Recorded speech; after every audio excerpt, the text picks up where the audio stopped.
3.5 billion people worldwide are infected with parasitic worms. Malaria kills a child every 30 seconds. Entire African villages are taken down by predatory parasites that leave villagers grossly deformed, blind, or dead.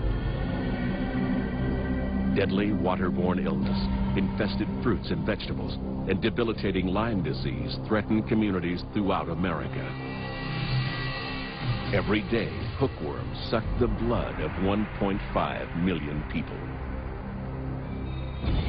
Parasites, voracious animals that live off the very essence of our being, thriving since the dawn of man. So complex, no vaccine will touch them. Parasites are evolving.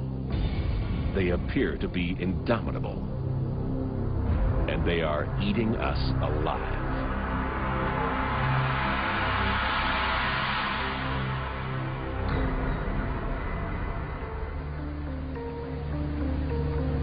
April 1993. A strange illness creeped across Milwaukee. Personnel called in sick to hospitals and businesses. School classrooms stood eerily empty.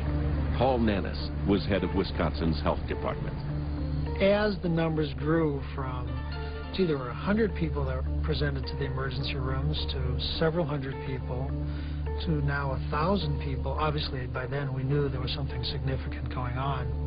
For 5 days, doctors, scientists, and administrators desperately looked for answers, while hundreds of thousands of the city's residents were writhing, retching, and rapidly wasting away. If it was a contained neighborhood, it likely to be food.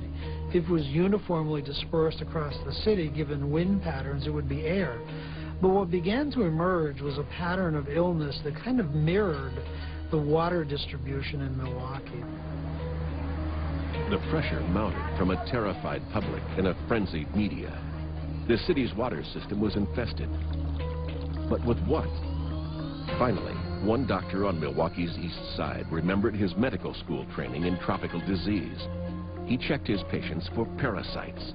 The lab tests came back positive. Cryptosporidium, a tiny one-celled parasite, had lodged itself in the intestines of 400,000 of this city's residents.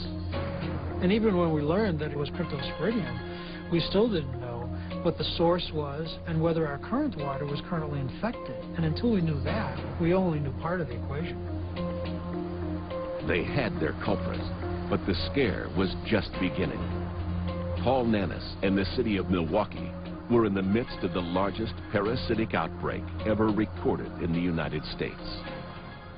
Nausea, cramping, some vomiting, but particularly diarrhea. And the diarrhea in this instance, the diarrheal disease, was terribly severe.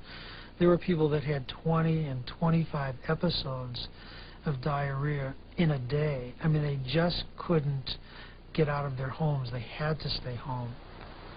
Nobody ever believed, I mean, even when we knew it was waterborne, we identified the source, we knew what it was, there was still this almost incredulous kind of reaction to how could our water be the source of this? I mean, nobody believed that it could be water.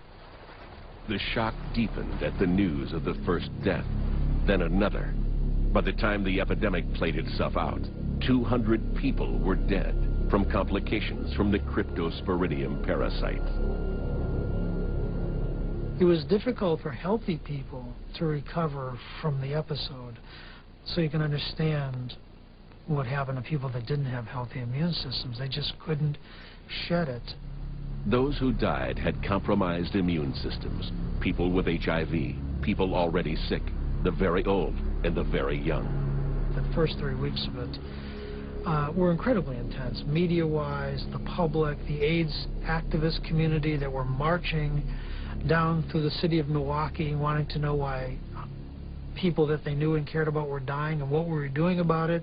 As I mentioned to you, we didn't have answers. That's a terrible feeling.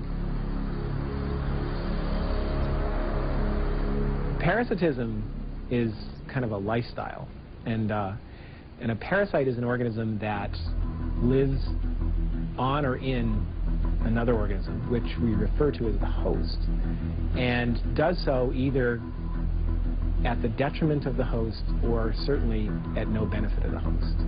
So you can have some parasites that really don't cause a lot of harm, but they certainly aren't beneficial to the host.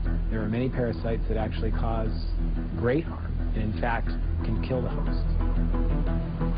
When you look at the human condition and you say, what is a human being? You could redefine what a human being is in terms of its ability to harbor parasites. Almost all of our internal organs, all of our blood spaces, all of our hollow organs offers opportunities for organisms to live in them. And when they do, and when they cause us harm, we call those parasites. Parasites are probably the most common agents of human disease on our planet. I often like to say that if Carl Sagan did not go into astrophysics, but instead chose to launch a career in medicine or biological sciences, he would have had to become a parasitologist. Why? Because this is the only group of organisms where we can really talk about billions and billions of people being infected. Parasites' tenacious behavior toward their human hosts is nothing new. They have been at work since the beginning of life itself. And no matter what form of life has existed on Earth, there has always been parasites. Always. That's the nature of things. So from the very beginning, we assume parasitism. Parasites are very clever, though, in the way that they've evolved over time and the mechanisms they've evolved to infect new hosts or move into new areas where they previously haven't been. Just the sheer complexity of some of the life cycles that they've developed or have developed over time in their association with animals is just amazing. As life progresses and becomes more complex and develops defense mechanisms against those parasites and excludes the common ones, it now has to put up with the highly evolved parasites, which have also evolved along with those highly evolved defense mechanisms for stealth and entry mechanisms and cunning and guile, so to speak. We would give them human characteristics.